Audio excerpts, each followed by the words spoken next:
नमस्कार विद्यार्थी मित्रांनो, गवत फुलारे गवत फुला या कवितेतील पुढील भागामध्ये तुमचं स्वागत आहे। बालभारती पाठ्यपुस्तकातील धडा क्रमांक 4 इंदिरा संत द्वारा लिखित एक कविता आहे तुम्हाला आणि ह्या कवितेचा हा सेशन क्रमांक 3 आहे। या आधील भागामध्ये आपण कवितेच्या तिन्ही कडव्यांचं विश्लेषण पाहिलेलं आहे। आता उर्वरित कवितेचे कडवे आणि त्याचा स्वाध्याय याचा अभ्यास आपण सेशन क्रमांक 3 मध्ये पाहणार आहोत। चला तर मग आपण कवितेतील पुढचे कडवे पाहूया।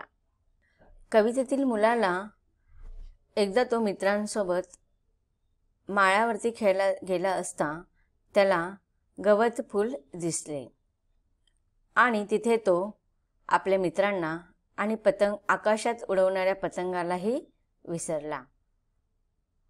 नंतर कवितेमध्ये कवयित्रीने गवत फुलाचे सौंदर्याचे, त्याच्या रंगाचे, त्याच्या पाकळ्यांचे, त्याच्या परागकणाचे वर्णन केलेले आहे। नंतर या गवत फुलाला लहान होऊन वारा आणि रात्र भेटायला येतात याचं वर्णन केलेलं आहे। कवितेतील मुलालाही असं वाटतं की ते गवत फुलापेक्षा अजून लहान व्हावे आणि त्याच्यासोबत सदा खेळत राहावे। विसरून घर आणि शाळा सगळं विसरून जावं। जसं मित्रांना आणि खेळायला विसरलं तसंच त्या गवत फुलापेक्षाही लहान होऊन कवितेतील मुलाला त्याच्याबरोबर सदा संगती करायची आहे। पुढील कडव्यामध्ये कवयित्री म्हणतात की तुझी गोजिरी शिकून भाषा गोष्टी तुझला सांगाव्या, तुझे शिकावे खेळ आणखी जादू तुझला शिकवाव्या। आभाळाशी हट्ट करावा, खाऊ खावा तुझ्या सवे, तुझे घालून रंगीत कपडे फुलपाखरा फसवावे। आता बघा ह्या कडव्यांमधून कवितेतील मुलाला काय काय शिकायचे आहे त्याचं वर्णन केलेलं आहे आणि गवत फुलाला पण काय काय तो शिकवणार आहे याबद्दल कवयित्री सांगत आहेत। आता कवितेतील मुलाला गवत फुलाकडून काय शिकायचं आहे की तुझी गोजिरी शिकून भाषा, गोजिरी म्हणजे सुंदर भाषा शिकायची आहे आणि गोष्टी तुझला सांगाव्या की ज्या गोष्टी मला येतात, ज्या कथा मला येतात त्या तुझला मला सांगायच्या आहेत। तर आता बघा संवाद करायचा की नाही एकमेकांबरोबर, तर एकमेकांची भाषा समजली पाहिजे की नाही। आता कवितेतील मुलगा त्याचं मन व्यक्त करत आहे गवत फुलाकडे, पण जेव्हा तो गवत फुलाबरोबर बोलतोय तेव्हा गवत फुलं पण वाऱ्याबरोबर हलून त्याला असं जाणवतंय की ते गवत फुलं सुद्धा माझ्यावर बोलायचा प्रयत्न करत आहेत, पण त्याची भाषा मला कळत नाहीये। ती भाषा खूप सुंदर आहे, गोजिरी आहे। म्हणून कवितेतील मुलगा म्हणतो गवत फुलांना की मला असं वाटतं की तुझी गोजिरी भाषा शिकवावी आणि माझ्या सगळ्या ज्या मला गोष्टी माहिती आहेत त्या तुला मला सांगाव्याशा वाटतायत। तुझे शिकावे खेळ आणखी जादू तुझला शिकवाव्या, याच्या व्यतिरिक्त आणखी मला काय शिकायचं आहे माहिती आहे तुझ्याकडून की तुझे खेळ शिकवायचे आहेत। खेळ आता आपण बघा वेगवेगळ्या प्रकारचे खेळ खेळतो, तसेच हे फुलं सुद्धा गवतामध्ये लपाछपीचा, झोपाळ्याचा खेळ खेळत असतात। म्हणून तो कवितेतील मुलगा म्हणत आहे की तुझे शिकावे आणखी खेळ, जादू तुझला शिकवाव्या आणि मला ज्या काही जादू येत आहेत त्या मला तुला शिकवाव्याशा वाटत आहेत। आभाळाशी हट्ट करावा, खाऊ खावा तुझ्या सवे आणि आभाळ म्हणजे आकाश, नभ, समानार्थी शब्द तुम्हाला विचारू शकतात। तर आभाळाशी मला काय करायचं आहे, हट्ट करायचा आहे आणि असं वाटतं की तुझ्यासोबत सर्व खाऊ खावा। तुझे घालून रंगीत कपडे फुलपाखरा फसवावे। आता बघा तुम्ही पाहिलं असेल की गावी जरी गेला नसेल तरी तुम्ही बागेत वगैरे जाता की नाही, शहरात बागा असतात वेगवेगळ्या प्रकारची, तर त्या बागेमध्ये विविध रंगांचे, विविध सुगंधाची फुलं असतात, विविध प्रकारची फुलं असतात आणि त्या रंगीबिरंगी फुलांवरती नेहमी रंगीबिरंगी फुलपाखरे खेळत असतात। मुलांना फुलं आणि ही फुलपाखरं फार आवडतात। तुम्ही पाहता की नाही, जेव्हा तुम्ही बागेमध्ये फुलपाखरू पाहता तर त्या फुलपाखराला पकडण्यासाठी तुम्ही त्याच्या पाठीमागे धावतात। तसंच मग ह्या कवितेतील मुलाला सुद्धा वाटत आहे की तू जसे वेगवेगळे रंगांचे कपडे परिधान केलेले आहेत, कपडे घातलेले आहेत, तसेच मला सुद्धा वाटतं की मी सुद्धा तुझ्यासारखेच रंगरंगीत कपडे घालावे. आणि जेव्हा तू वेगवेगळ्या रंगाचे कपडे परिधान करतो, वेगवेगळ्या रंगाचे वस्त्र घालतोस, तेव्हा फुलपाखरं जसे तुझ्या अवतीभोवती फिरत असतात ना, तसेच मी सुद्धा जेव्हा तुझ्यासारखे रंगीत कपडे घालतील तर मी सुद्धा त्या फुलपाखरांना फसवणार. अशा रीतीने या कवितेमध्ये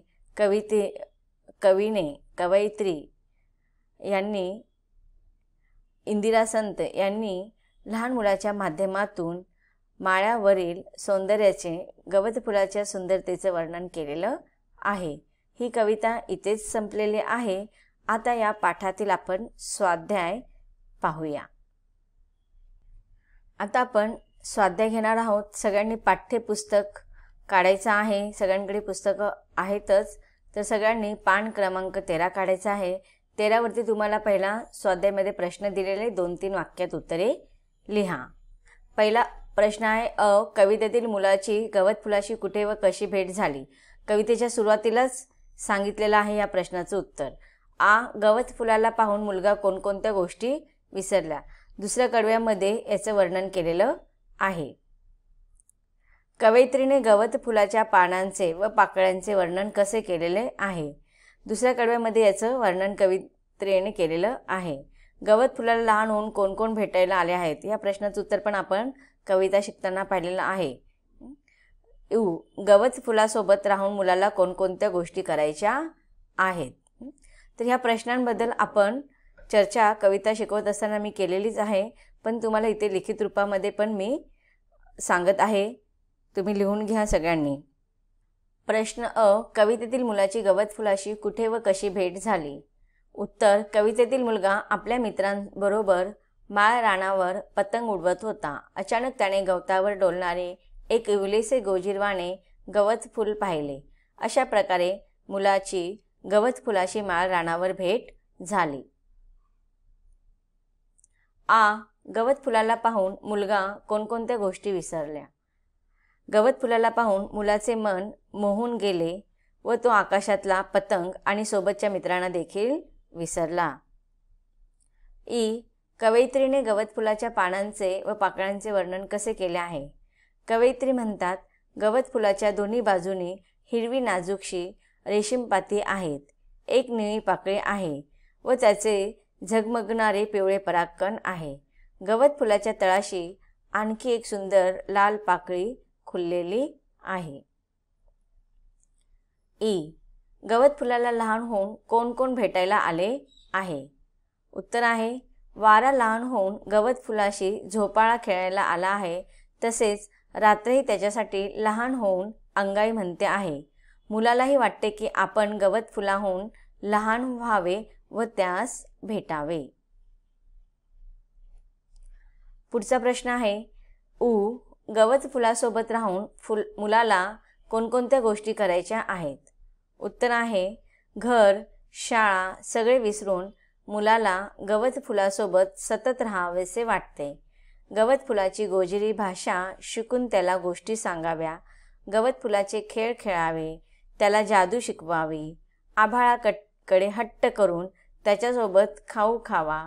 गवत फुलासारखे कपडे घालून फुलपाखरांना फसवावे. अशा अनेक गोष्टी गवत फुलासोबत मुलाला करायच्या आहेत. आता प्रश्न दुसरा, तुम्हाला फुलपाखरू भेटले तर तुम्ही त्याच्याशी काय संवाद साधाल. तुमच्या शब्दात लिहा. उत्तर आहे, फुलपाखरा तुझे रंग किती छान आहेत. मला तुझे रंग खूप आवडतात.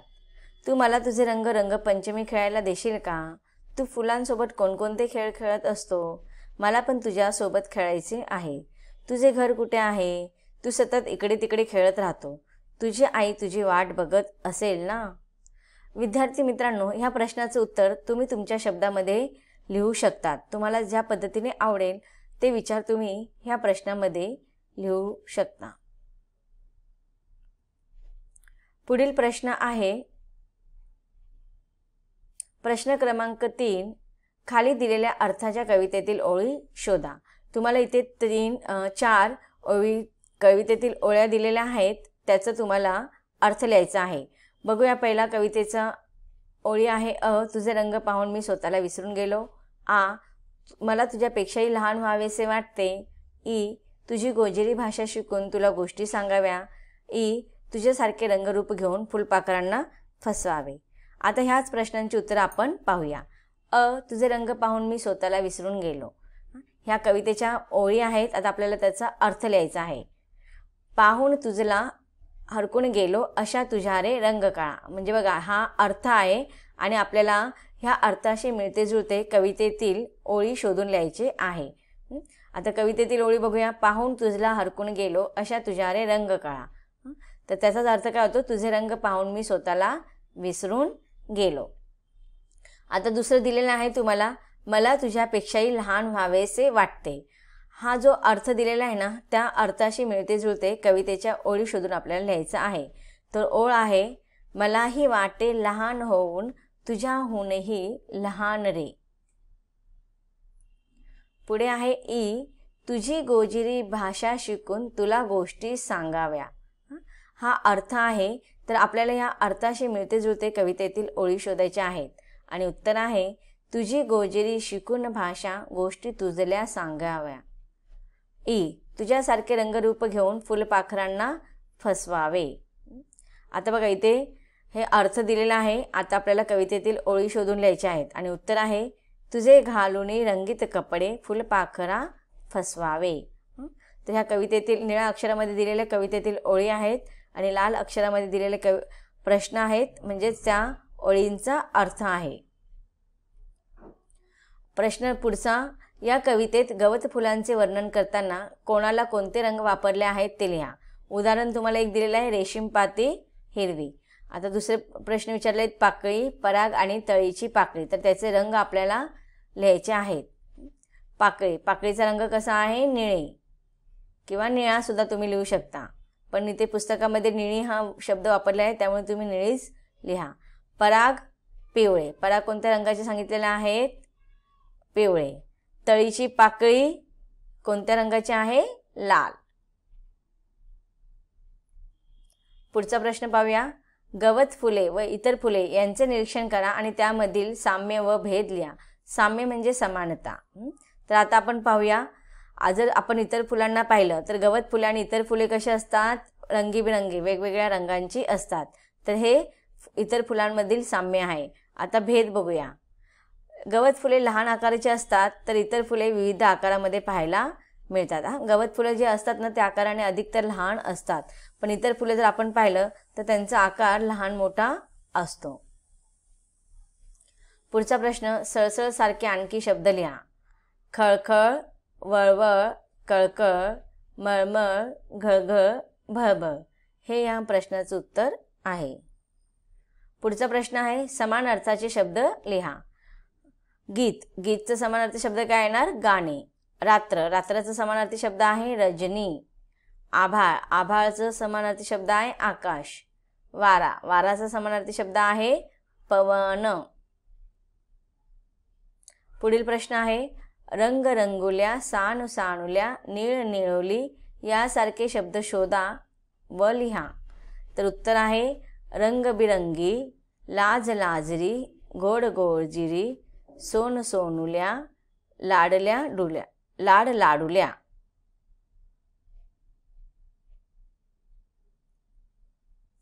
पुढचा प्रश्न आहे, गवत फुलाचे वर्णन करणारे शब्द शोधून आकृतीत लिहा. तुम्हाला प्रश्नामध्ये फक्त गवत फुल दिलेले आहे आणि हे 4 जे चौकटी आहेत त्या रिकाम्या आहेत. तर त्या रिकाम्या चौकटीमध्ये तुम्हाला गवत फुलाचे वर्णनात्मक जे शब्द कवितेमध्ये दिलेले आहेत ना ते शोधून लिहायचे आहे. तर आपण काय काय लिहू शकतो याच्यामध्ये? गवत फुलाचं वर्णन करणारे शब्द आहे सान सानुल्या, सुंदर रंग काळा, रंग रंगुल्या, झुलता झुलता हसणारे. तर ह्या प्रश्नाचं उत्तर अशा प्रकारे तुम्ही लिहू शकता. तर विद्यार्थी मित्रांनो, गवत फुला रे गवत फुला ही सुंदर माळ राणाची कविता जी आहे ती आपल्याला निसर्गप्रेमी बनवायला नक्कीच मदत करणार आहेत.